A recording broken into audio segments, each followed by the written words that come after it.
दोस्तों, आपका स्वागत है आपके अपने यूट्यूब चैनल स्टडी जोन में।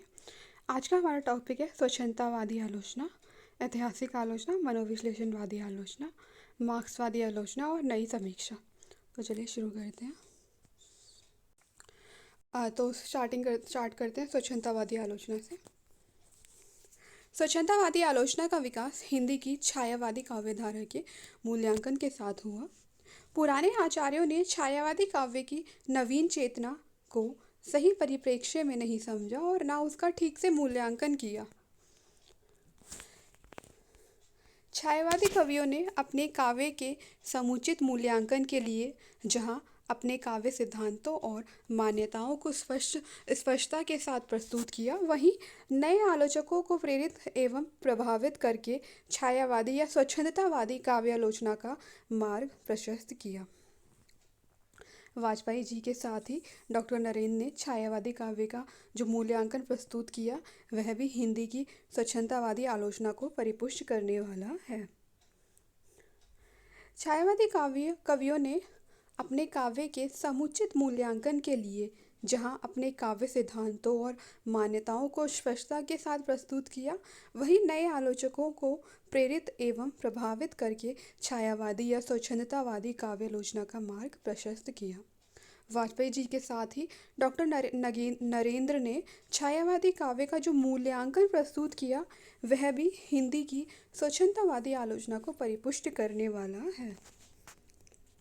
आधुनिक हिंदी कविता की प्रवृत्तियां और सुमित्रानंदन पंत जैसे ग्रंथों से उसे छायावादी आलोचक के रूप में ख्याति मिली। उन्होंने काव्य में आत्माभिव्यक्ति का महत्व पूर्ण माना और छायावाद को स्थूल के विरुद्ध का विद्रोह कहा। उन्होंने यह स्थापित किया कि भक्ति आंदोलन के बाद हिंदी साहित्य में छायावाद एक बड़ा काव्य आंदोलन था। अब देखते हैं ऐतिहासिक आलोचना।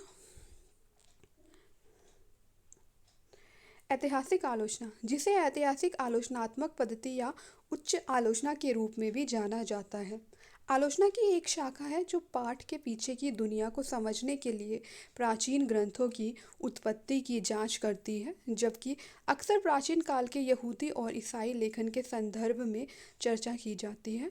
ऐतिहासिक आलोचना को दुनिया के विभिन्न हिस्सों और इतिहास के कालों के अन्य धार्मिक और धर्मनिरपेक्ष लेखन पर भी लागू किया गया है। ऐतिहासिक आलोचना का प्राथमिक लक्ष्य पाठ के आदिम या मूल अर्थ को उसके मूल ऐतिहासिक संदर्भ और उसके शाब्दिक अर्थ खोजना है। द्वितीय लक्ष्य लेखक और पाठ के प्राप्तकर्ताओं की ऐतिहासिक स्थिति का पुनर्निर्माण स्थापित करना चाहता है। अब पढ़ते हैं मार्क्सवादी आलोचना। तो मार्क्सवादी और वास्तव में अन्य विद्वानों के अनुसार साहित्य उन सामाजिक संस्थाओं को प्रतिबिंबित करता है जिनसे वह उभरता है और स्वयं एक विशेष वैचारिक कार्य के साथ एक सामाजिक संस्था है। साहित्य वर्ग, संघर्ष और भौतिकतावाद को दर्शाता है। सोचिए कितनी बार धन की तलाश पारंपरिक रूप से चरित्र को परिभाषित करती है। इसीलिए मार्क्सवादी आमतौर पर साहित्य को कालातीत कलात्मक मानदंडों के अनुसार बनाए गए कार्यों के रूप में नहीं, बल्कि उस युग के विशिष्ट आर्थिक और वैचारिक निर्धारकों के उत्पाद के रूप में देखते हैं। साहित्य लेखक के अपने वर्ग या वर्ग संबंधों के विश्लेषण को प्रतिबिंबित करता है, भले ही वह विश्लेषण कितना ही गहरा या उथला क्यों ना हो। मार्क्सवादी आलोचक केवल एक सावधान पाठक या दर्शक होता है जो सत्ता और धन के मुद्दों और निम्नलिखित में से किसी भी प्रकार के प्रश्नों को ध्यान में रखता है। कार्य में वर्ग की क्या भूमिका है, वर्ग संबंधों पर लेखक का विश्लेषण क्या है, पात्र उत्पीड़न पर विजय कैसे पाते हैं, ये कार्य किस प्रकार यथास्थिति के लिए प्रचार का काम करता है या इससे कमज़ोर करने की कोशिश करता है, काम जुल्म के बारे में क्या कहता है, यह सामाजिक संघर्षों को अन्यत्र नज़रअंदाज किया जाता है या दोषी ठहराया जाता है, क्या कार्य में आने वाली समस्याओं के समाधान के रूप में किसी प्रकार की यूटोपियन दृष्टि का प्रस्ताव करता है। मनोविश्लेषणात्मक साहित्यिक आलोचना। मनोविश्लेषणात्मक साहित्यिक आलोचना या साहित्यिक सिद्धांत है जो पद्धति, अवधारणा या रूप में सिगमंड फ्रायड द्वारा शुरू की गई मनोविश्लेषण की परंपरा से प्रभावित है। मनोविश्लेषणात्मक पढ़ने का अभ्यास मनोविश्लेषण के प्रारंभिक विकास के बाद से ही किया जाता रहा है और यह एक विषम व्याख्यात्मक परंपरा के रूप में विकसित हुआ है।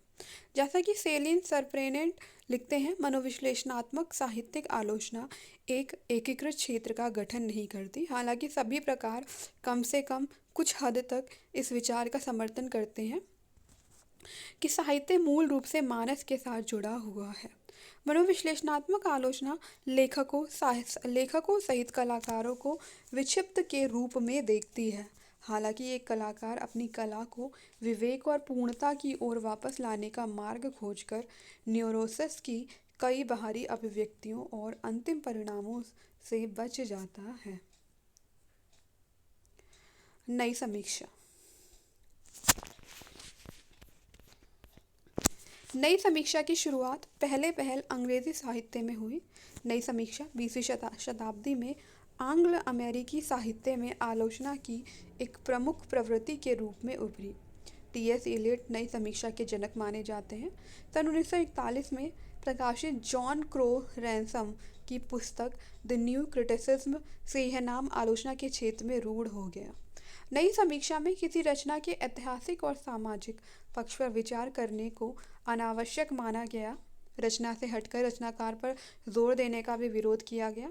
टी.एस. एलियट का सुझाव था कि किसी रचना का मूल्यांकन उसके रचनाकार, रचना समय और परिवेश को हटाकर किया जाना चाहिए। रचना के रूप में अंतर्वस्तु का ही विश्लेषण होना चाहिए। इसमें साहित्येतर तत्वों से निरपेक्ष रहकर कृति की आंतरिक संहिता का विश्लेषण करना ही आलोचना का प्रमुख उद्देश्य था। रचना के रूप पर ज़्यादा जोर देने का परिणाम यह हुआ कि नई समीक्षा नाम की आलोचना दृष्टि कलावाद का रूप धारण करने लगी। नई समीक्षा का इतिहास टी.एस. एलियट के निबंध संग्रह सेक्रेड वुड से आरंभ हुआ।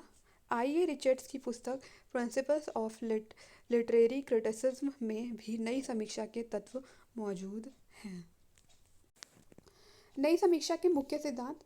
नई समीक्षा से जुड़े सभी विद्वानों के सिद्धांत एक समान नहीं है, किंतु काव्य और उसकी समीक्षा से संबद्ध कतिपय मौलिक तथ्यों के विषय में वे प्रायः एकमत हैं।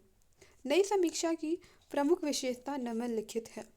नई समीक्षा किसी रचना के रूप और अंतर्वस्तु को अलग करके देखने का विरोध करती है। उसका मानना है कि रचना का रूप उसकी अंतर्वस्तु से ही तय होता है। कविता पदार्थ है, विचार या भाव नहीं। वह अपने आप में एक विशिष्ट अनुभव है जो अपने रूप के अनुभव से सर्वथा अभिन्न है। नैतिक, सामाजिक, ऐतिहासिक अथवा अन्य प्रकार की असंबद्ध धारणाओं को बीच में लाकर इस अनुभव को अशुद्ध नहीं करना चाहिए। आलोचक का कर्तव्य कर्म किसी कृति के समग्र रूप और अंगों के अंतः संबंधों का विश्लेषण कर उसकी जटिल संरचना का परीक्षण करना है। कलाकृति का रूप ही समीक्षा का वास्तविक विषय है और इस रूप की अपनी स्वतंत्र सत्ता है।